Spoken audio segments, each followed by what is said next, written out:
Alors historiquement, c'est notre arrière-grand-mère qui a eu la bonne idée de commencer avec la confiture d'églantine. La marque n'a été vraiment déposée qu'en 1921 avec notre arrière-grand-père. C'est vraiment le débarrage de l'histoire sur laquelle on communique actuellement. Ensuite vient l'époque de notre papa. Il a décidé d'arrêter tout ce qui était production en gros, tout ce qui était commerce de gros, tout ce qui était transaction. Donc plus d'achat-revente, que de la fabrication de confitures et la fabrication de fruits en sirop. Et en 90, on est venu ici sur Festat. On a construit une nouvelle usine aux nouvelles normes d'hygiène, de qualité, de marche en avant. C'est vraiment un challenge pour mes frères et moi-même, la 5e génération, de développer notre entreprise tout en gardant le côté traditionnel et notre savoir-faire ancestral, étant donné qu'on travaille déjà depuis plus de 30 ans avec la grande distribution française.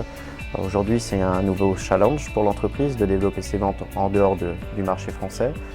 Aujourd'hui, nous avons une trentaine de collaborateurs, tant au niveau recherche et développement, qualité, bien sûr fabrication, commercialisation, toute la partie administrative.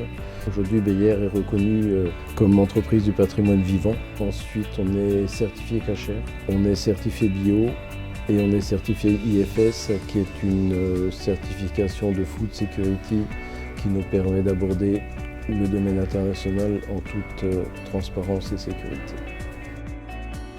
On a fait un réel choix de transmission de notre savoir-faire traditionnel et de nos connaissances, de par notamment 2 formations, qui sont l'alternance et l'apprentissage. Aujourd'hui, on a plus de 25% de nos employés qui sont issus de ces formations. Pour l'élaboration de nos fruits préservés, ici, toutes les étapes de tri, de remplissage sont faites manuellement pour garantir une qualité optimale de nos fruits mis en bocaux. Pour les professionnels, nous développons des recettes qui s'adaptent à leurs besoins. Puis, pour nos consommateurs, bien évidemment, nous nous efforçons de combler leurs désirs avec sincérité par de nouvelles recettes qui partagent un objectif commun, sublimer le fruit. C'est vraiment notre challenge à nous, mes frères et moi, de développer encore notre société familiale, que ce soit sur le marché français ou sur le marché international. Et le plus important dans tout ça, c'est surtout de garder le côté traditionnel et notre savoir-faire ancestral.